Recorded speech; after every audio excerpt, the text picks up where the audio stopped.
জানিয়ে দিব হাতে থাকা সর্বশেষ আপডেট বাংলা সংবাদ। প্রথমেই সংবাদ শিরোনাম। চার্জশিট থেকে আওয়ামী লীগ নেতাদের নাম বাদ দিতে বিএনপি নেতার সুপারিশ। এরপর জানিয়ে দিব উন্নয়ন কাজে কাউকে 1 পয়সাও চাঁদা দিতে হবে না। এদিকে বাংলাদেশ ইনভেস্টমেন্ট সামিট 2025 দেশের অর্থনীতিতে মাইল ফলক বলছে জামাত। আরো জানিয়ে দিব ছাত্র আন্দোলন দমনে অর্থের যোগানদাতা জুলফিকার র্যাবের হাতে আটক। সর্বশেষ জানিয়ে দিব বিদেশি বিনিয়োগকারীদের পুঁজির নিরাপত্তা নিশ্চিতে আশ্বাস জামাতের। এতক্ষণ শুনছিলেন সংবাদ শিরোনাম, এবারে বিস্তারিত।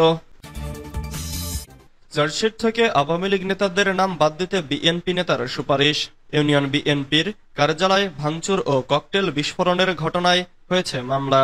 সেই মামলার চার্জশিটে আসে আওয়ামী লীগ ও এর অঙ্গ সংগঠনের নেতাকর্মীদের নাম। তবে তাদের নাম বাদ দিতে থানার ওসিকে সুপারিশ করেছেন উপজেলা বিএনপি সভাপতি। এ ঘটনায় উপজেলা জুড়ে শুরু হয়েছে আলোচনা সমালোচনা। অবশেষে ওই নেতার কাছে ব্যাখ্যা চেয়ে চিঠি দিয়েছে জেলা বিএনপি। ঘটনাটি গাইবান্ধার ফুলছড়ি উপজেলার। গত বুধবার রাতে উপজেলা বিএনপি সভাপতি সাদেকুর ইসলাম নান্নুর কাছে লিখিত ব্যাখ্যা চেয়ে চিঠি দিয়েছে জেলা বিএনপি। আগামী 7 দিনের মধ্যে জেলা দলীয় কার্যালয়ে সশরীরে উপস্থিত হয়ে লিখিত ব্যাখ্যা দেওয়ার জন্য বলা হয়েছে ওই বিএনপি নেতাকে। দলীয় সূত্রে জানা যায় ফুলছড়ি থানার ওসি বরাবর একটি চিঠি দেন নান্নু। ওই চিঠিতে তিনি ফুলছড়ি উপজেলার ফজলুলপুর ইউনিয়ন বিএনপির কার্যালয়ে ককটেল বিস্ফোরণ ও ভাঙচুরের মামলার চার্জশিট থেকে স্থানীয় আওয়ামী লীগ ও সহযোগী সংগঠনের কয়েকজন নেতার নাম বাদ দেওয়ার জন্য সুপারিশ করেন। এছাড়া সাদেকুল ইসলাম ওই ইউনিয়নের 3 নম্বর ওয়ার্ড যুবলীগের সভাপতি আব্দুল হাকিমকে শ্রমিক দলের ফজলুলপুর ইউনিয়ন শাখার সভাপতি করার জন্য প্রত্যয়নপত্র দিয়েছেন। যুবলীগ নেতা হাকিম ওই মামলার এজাহারভুক্ত আসামি। তার পক্ষে আদালতে সাক্ষ্য দিয়েছেন নান্নু। এসব অভিযোগের ভিত্তিতে জেলা বিএনপির পক্ষ থেকে লিখিত ব্যাখ্যা চেয়ে নান্নুকে চিঠি দেওয়া হয়েছে। উন্নয়ন কাজে কাউকে 1 পয়সাও চাঁদা দিতে হবে না। ঢাকা মহানগর উত্তরের অধীন কোন এলাকায় উন্নয়নমূলক কাজ করতে গিয়ে কাউকে 1টি পয়সাও চাঁদা দিতে হবে না বলে জানিয়েছেন মহানগর উত্তর বিএনপির যুগ্ম আহ্বায়ক এম কফিলউদ্দিন আহমেদ। তিনি বলেছেন, শুধু পয়সা কেন, কাউকে 1 কাপ চাও খাওয়াতে হবে না, কেউ চাইবেও না। কারণ বিএনপি কখনো চাঁদাবাজি দখলদারিতে বিশ্বাস করে না। মানুষের কল্যাণের জন্যই বিএনপির রাজনীতি। বৃহস্পতিবার 10 এপ্রিল রাজধানীর উত্তরার দক্ষিণখানে পাকা রাস্তার উদ্বোধনী অনুষ্ঠানে সংশ্লিষ্ট কাউন্টার ও ইঞ্জিনিয়ারকে আশ্বস্ত করে কফিলউদ্দিন এসব কথা বলেন। ঢাকা উত্তর সিটি কর্পোরেশনের অধীনে দক্ষিণখান ফরদাবাদ চৌরাস্তা থেকে শুরু করে চাপড়া মসজিদ, টিআইসি কলোনি ও জয়নাল মার্কেট পর্যন্ত এই পাকা রাস্তা নির্মিত হবে। এ সময় ঢাকা মহানগর উত্তর বিএনপির সদস্য মোতালেব হোসেন রতন, ঢাকা উত্তর সিটি কর্পোরেশনের ইঞ্জিনিয়ার শফিকুল ইসলাম প্রমুখ উপস্থিত ছিলেন। বাংলাদেশ ইনভেস্টমেন্ট সামিট 2025 দেশের অর্থনীতিতে মাইল ফলক বলছে জামাত। বাংলাদেশ ইনভেস্টমেন্ট সামিট 2025কে দেশের আর্থসামাজিক অগ্রগতির একটি মাইল ফলক বলে অভিহিত করেছে বাংলাদেশ জামাতে ইসলামী। ঢাকায় অনুষ্ঠিত বাংলাদেশ ইনভেস্টমেন্ট সামিট 2025 এর শেষ দিনে বিদেশি ও দেশি বিনিয়োগকারীদের সঙ্গে জামাতে ইসলামীর কেন্দ্রীয় নির্বাহী পরিষদ সদস্য মোবারক হোসেনের নেতৃত্বে জামাতের একটি প্রতিনিধি দল সাক্ষাৎ করে। প্রতিনিধি দলে আরো ছিলেন জামাতে ইসলামীর শিল্প ও বাণিজ্য বিভাগের সহ সভাপতি মোহাম্মদ আনোয়ারুল ইসলাম রাজু, সেক্রেটারি ডক্টর আনোয়ারুল আজিম ও সদস্য মোহাম্মদ মাসুদ কবির। জামাতের প্রতিনিধি দলের নেতারা দলের পক্ষ থেকে বিনিয়োগকারীদের গুড গভর্নেন্সের কথা বলেন। তারা বিদেশি বিনিয়োগকারীদের উদ্বেগমুক্ত ব্যবসায়িক পরিবেশ ও বিনিয়োগ বান্ধব দুর্নীতিমুক্ত পরিবেশের আশ্বাস দেন। পাশাপাশি বিনিয়োগকারীদের উদ্বেগের বিষয়গুলোর ব্যাপারেও ইতিবাচকভাবে সাড়া দেন তারা।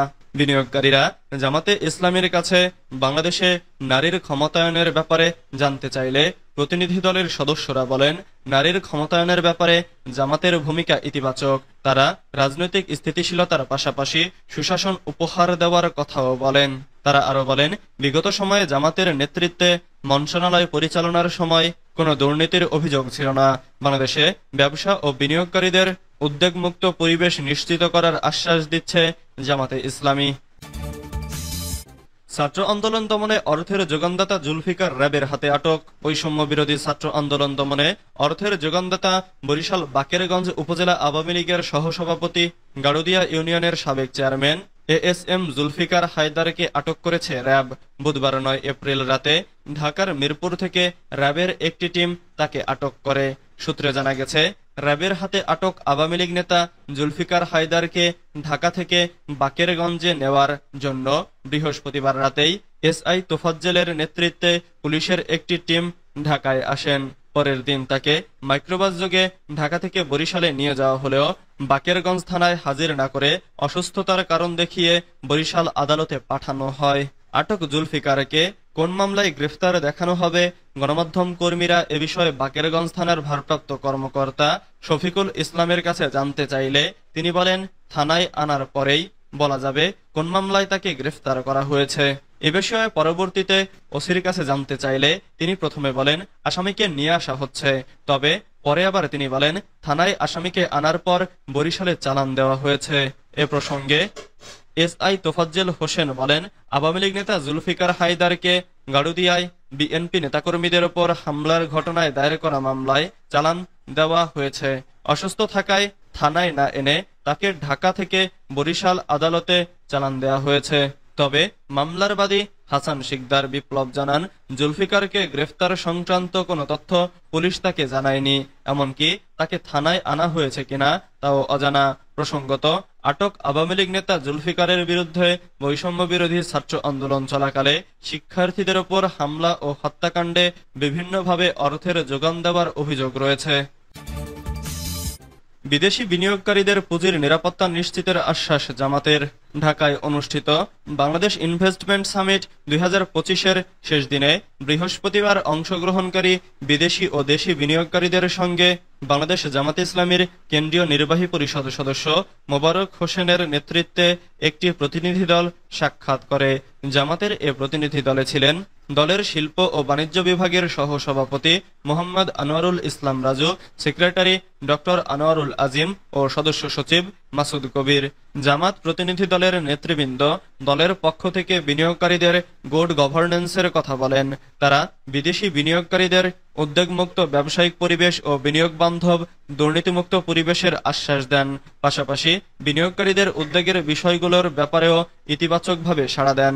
এসব বিনিয়োগকারীগণ জামাতে ইসলামীর কাছে বাংলাদেশে নারীর ক্ষমতায়নের ব্যাপারে জানতে চাইলে প্রতিনিধি দলের সদস্যগণ বলেন, নারীর ক্ষমতায়নের ব্যাপারে জামাতের ভূমিকা ইতিবাচক। তারা রাজনৈতিক স্থিতিশীলতার পাশাপাশি সুশাসন উপহার দেওয়ার কথাও বলেন। জামাত প্রতিনিধিগণ আরো বলেন, বিগত সময়ে জামাতের নেতৃত্বে মন্ত্রণালয়ের পরিচালনার সময় কোনো দুর্নীতির অভিযোগ ছিল না। বাংলাদেশে ব্যবসা ও বিনিয়োগকারীদের উদ্বেগমুক্ত পরিবেশ নিশ্চিত করার আশ্বাস দিচ্ছে জামাতে ইসলামী। গত 2 দিনে চায়না, ব্রিটেন, কানাডা ও নেদারল্যান্ড সহ বিভিন্ন দেশের বিনিয়োগকারীরা বাংলাদেশ জামাতে ইসলামীর প্রতিনিধিদের বিভিন্ন উদ্যোগের কথা জানানোর প্রেক্ষিতে জামাতের পক্ষ থেকে সর্বাত্মক সহায়তার আশ্বাস দিয়ে বলা হয়, বিনিয়োগ সম্মেলনে বিদেশিরা বিনিয়োগে উৎসাহিত হবে, একই সঙ্গে স্থানীয় ব্যবসায়ীরাও বিনিয়োগে উৎসাহিত হবে। এই সম্মেলন সংকট উত্তরণে ভূমিকা রাখবে বলেও মনে করেন তারা।